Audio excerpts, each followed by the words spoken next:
मेरे साथियों, आप सबको जय मसीह की। मित्रों, आप सब कैसे हो? मित्रों, आप सब लोगों का इस चैनल में स्वागत है। मित्रों, आप सब लोगों का इस चैनल में स्वागत है। मित्रों, मुझे पूरा विश्वास, पूरी आशा है कि आप सब लोग अच्छी तरह से। मित्रों, मैं प्रतिदिन की तरह आज भोर के समय फिर आपके लिए, आपके परिवार के लिए, आपके बच्चों के लिए, आपकी खेती बाड़ी के लिए, आपकी पढ़ाई के लिए, आपके रोजगार के लिए प्रार्थना करें। मुझे निश्चय विश्वास है, आशा है कि परमेश्वर हमारी प्रार्थना को सुनेंगे और परमेश्वर आपको सुख शांति देंगे। मित्रों, मैं वचन बताने से पहले सबसे पहले वचन बताऊंगा, फिर प्रार्थना करूंगा। मित्रों, आज का वचन है जो मैं आप लोगों के सामने लेकर के आया हूँ। वह वचन है मित्रों, भजन आयुब की पत्री है, उसका 31 अध्याय का 14 वचन है। मैं इस वचन के द्वारा बात करूंगा, इसी वचन के आधार पर प्रार्थना करूंगा। मैं तो परमेश्वर के सम्मुख क्या करूंगा जब वह न्याय के लिए उठेगा, जब वह मुझसे पूछताछ करेगा, तब मैं उसको क्या उत्तर दूंगा। मेरे भाई और बहनों, मित्रों, मेरे साथियों, परमेश्वर के सामने हमें उपस्थित होना अनिवार्य है। हम जैसे देखते हैं, दूसरा कुरिन्थियों की पत्री के 5 अध्याय में हम देखते हैं, लिखा है, अंतिम समय तुम्हें न्यायाधीश के सामने खड़ा होकर के अपने जीवन का हिसाब तुम्हें देना पड़ेगा। मित्रों, मेरे भाई और बहनों, मित्रों, मेरे साथियों, हम सबको परमेश्वर के सामने खड़ा होना निश्चय है। मित्रों, परमेश्वर के सामने हम सबको खड़ा होना निश्चय है, क्योंकि बहुत से लोग हैं कि जो लोग सोचते हैं कि हमें परमेश्वर के सामने नहीं खड़ा होना पड़ेगा, ना परमेश्वर के सामने। मित्रों, परमेश्वर के सामने आपको खड़ा होना पड़ेगा और अपने जीवन का हिसाब आपको परमेश्वर के सामने देना पड़ेगा। मित्रों, आपने जो कुछ अपनी देह के द्वारा, आपने जो अपने शरीर के द्वारा काम किए हैं, मित्रों, उसका जवाब तुम्हें परमेश्वर के सामने देना पड़ेगा। मित्रों, आपके देह के द्वारा आपको बदला दिया जाएगा। मित्रों, मेरे भाई और बहनों, मित्रों, मेरे साथियों, आपके देह के द्वारा कौन से काम का बदला दिया जाएगा? आपने भले और बुरे कामों का बदला, आपने जो अपने देह के द्वारा किए गए हैं, उसका बदला तुम्हें दिया जाएगा। और उस बदले के लिए तुम्हें न्यायाधीश, सृष्टिकर्ता परमेश्वर के सामने खड़ा होना पड़ेगा। मेरे भाई और बहनों, मित्रों, मेरे साथियों, हम ढाढ़स बांधे रहते हैं, मतलब हम संयम बांधे रहते हैं। मित्रों, हम ढाढ़स बांधे रहते हैं, यानी संयम बांधे रहते हैं। हम परमेश्वर के सामने खड़ा होना, मित्रों, हमें परमेश्वर के सामने खड़ा होना पड़ेगा और परमेश्वर के सामने खड़ा होकर के हमें अपने जीवन का हिसाब देना पड़ेगा।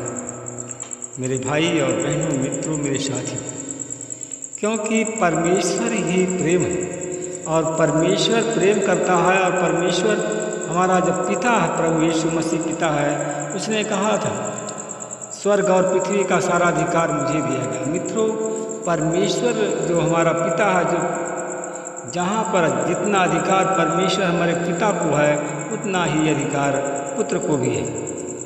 मित्रों, जब हम परमेश्वर की संतान हैं, हम जब परमेश्वर के पुत्र हैं, तो परमेश्वर हमसे प्रेम करता है। जो परमेश्वर के पास में है, हमारा।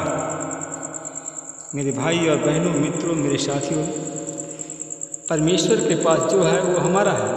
मित्रों, हम देखते हैं, हम मरकुस की किताब देखते हैं, यीशु किसी धर्मवृद्धों के हम दृष्टांत देखते हैं, क्योंकि धर्मवृद्धों के बारे में कोई दृष्टांत के बारे में यीशु ने कहा था, किसी मनुष्य ने अंगूर का एक बगीचा लगाया, उसने उसके चारों ओर बड़ा बाड़ा बांधा और उसमें से रस का कुंड खुदवाया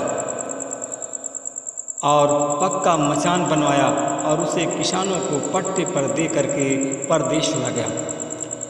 समय आने पर उसने अंगूर की फसल का हिस्सा वसूल करने के लिए किसानों के पास में अपने एक सेवक को भेजा। मित्रों, किसानों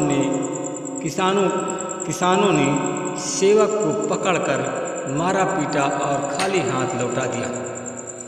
मित्रों, उसने जो किसान था उसने एक दूसरे सेवक को भेजा। मित्रों, उन्होंने उसका सिर फोड़ दिया और उसे अपमानित कर दिया।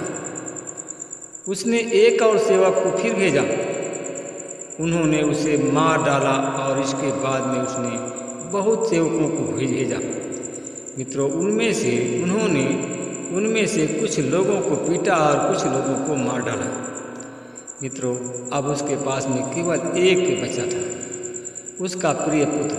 मित्रों, अंत में उसने यह सोचकर कि उसे उसके पास भेजा कि मेरे पुत्र का आदर करेंगे, किंतु किसानों ने आपस में कहा, यह तो उत्तराधिकारी है, चलो हम इसे मार डालें, तब इसकी सारी पैतृक संपत्ति हमारी हो जाएगी।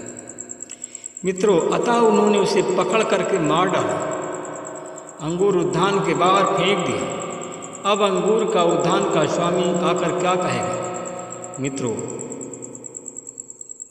मेरे भाई और बहनों, मित्रों, मेरे साथियों, तब वह आकर के उनका किसानों का वध करेगा और अपना अंगूर उद्यान दूसरों को दे देगा। मेरे भाई और बहनों, मित्रों, मेरे साथियों, परमेश्वर प्रेम है, परमेश्वर प्रेम करने वाला परमेश्वर। मित्रों, परमेश्वर ने जो कुछ आप दिया है, परमेश्वर, अगर आप उसकी आज्ञा को नहीं मानते हैं, उसकी बात को नहीं मानते हैं, तो आपके पास में जो कुछ है परमेश्वर उसको ले लेगा और उसके जो आपसे ले लेगा उसको देगा, जिसके पास में बहुत है उसको दे देगा। मित्रों, अगर आप चाहते हैं कि परमेश्वर आपको बहुतायत से दे, तो आप अपने पापों की क्षमा मांगे और हमारे प्रार्थना में हाँ आमीन बोलते रहें। अनुग्रहकारी दयालु पिता परमेश्वर प्रभु यीशु मसीह में आपका धन्यवाद करता हूँ। मैं आपके चरणों में फिर आता हूँ। हे प्रभु, जितने लोग आज अधर्मी हैं, जितने लोग आज पापी हैं, परमेश्वर पिता अपना छेदा हुआ बलवंत हाथ को बढ़ाइए और उनके सर पर रख दीजिए। जो अभिमानी हैं, लालची हैं, परमेश्वर पिता उनके जीवन से परमेश्वर पिता उनके जीवन पर से परमेश्वर पिता आपकी दूरी हो जाए। परमेश्वर पिता जितने लोग परमेश्वर पिता जितने लोग आज आपकी अवज्ञा करते हैं, वो लोग आज बीमार हैं। जो लोग आपकी अवज्ञा करते हैं वो शैतान के बंधन में बंधे हुए हैं। जो आपकी अवज्ञा करते हैं, जो आपकी अवज्ञा करते हैं वो बीमार हैं, वो अस्पताल में भर्ती हैं और कुछ लोग दर्द पीड़ा से करा रहे हैं, कुछ लोग सो गए। परमेश्वर पिता मैं धन्यवाद करता हूँ, उन भाई और बहनों के लिए प्रार्थना करता हूँ जो लोग आज इस दशा में हैं, परेशान हैं, बीमार हैं, उनकी बीमारी चली जाए और यीशु मसीह के नाम से लोग चंगे हो जाए। परमेश्वर पिता मैं आपसे विनती प्रार्थना करता हूँ, उन लोगों के लिए प्रार्थना करता हूँ जितने लोग बहिरे हैं, कान के बहिरे हैं, उनके बंद कान को खोलता हूँ, आपकी आशीष बोलता हूँ, यीशु मसीह के नाम से चंगाई बोलता हूँ। मैं धन्यवाद करता हूँ परमेश्वर पिता, उन लोगों के लिए प्रार्थना करता हूँ, तेरे दास दासियों के लिए प्रार्थना करता हूँ। परमेश्वर पिता मैं आपसे विनती प्रार्थना करता हूँ, जितने लोग आज कमर दर्द, पीठ दर्द, जोड़ के दर्द से पीड़ित हैं, करा रहे हैं, उनके सर से पैर के नाखून तक तेरे लहू धोता हूँ और यीशु के नाम से चंगाई बोलता हूँ। प्रार्थना को उद्धार करता है यीशु के नाम में। परमेश्वर पिता मैं आपसे विनती प्रार्थना करता हूँ, उन लोगों के लिए प्रार्थना करता हूँ जिनको हाइड्रोसील की बीमारी है। परमेश्वर पिता उसको तेरे लहू से धो करके उसके बीमारी को निकालता हूँ, हाइड्रोसील की बीमारी से चंगाई देता हूँ, हार्निया की बीमारी से चंगाई बोलता हूँ। इससे प्रार्थना को मैं यीशु के नाम से मांगता हूँ। परमेश्वर पिता अर्थ विनती प्रार्थना करता हूँ, मेरी दुहाई को सुन परमेश्वर। उन लोगों के लिए प्रार्थना करता हूँ जितने लोग आज परमेश्वर पिता श्रापित हैं, जिनके घर में कला है, रोना चिल्लाना मचा हुआ है। परमेश्वर पिता उन हमारी आवाज़ जिनके कानों में पहुँचती है, उन पर मैं आपकी आशीष बोलता हूँ, यीशु मसीह के नाम से चंगाई बोलता हूँ। परमेश्वर पिता मैं आपसे विनती प्रार्थना करता हूँ, मेरी दुहाई को सुन। मैं ऐसे एक बहन को देखता हूँ जिसके सीने में गांठ। परमेश्वर पिता मैं धन्यवाद करता हूँ, उसके सीने के गांठ के लिए प्रार्थना करता हूँ। उसके सीने में जो गांठ है वो गांठ कैंसर का रूप धारण किया। मैं धन्यवाद करता हूँ परमेश्वर, मैं उस पर आपकी आशीष बोलता हूँ, यीशु मसीह के नाम में चंगाई बोलता हूँ। परमेश्वर बता आपसे विनती प्रार्थना करता हूँ। मैं उन भाई और बहनों के लिए प्रार्थना करता हूँ जितने लोग आज जिनका ब्लड प्रेशर बढ़ गया है, उनके ब्लड प्रेशर को सामान्य करता हूँ। जिनका शुगर बढ़ गया उनके शुगर को सामान्य करता हूँ। परमेश्वर जो लोग बीमार हैं, परमेश्वर उनकी बीमारी चली जाए और चंगे हो जाए। प्रार्थना विनती उद्धार करता परमेश्वर मसीह के नाम से मांगता हूँ। जिनके पास में बच्चे नहीं हैं उनको संतान की आशा, इस प्रार्थना को उद्धार करता यीशु के नाम। आमीन। प्रभु आप सबको आशीष दे, रक्षा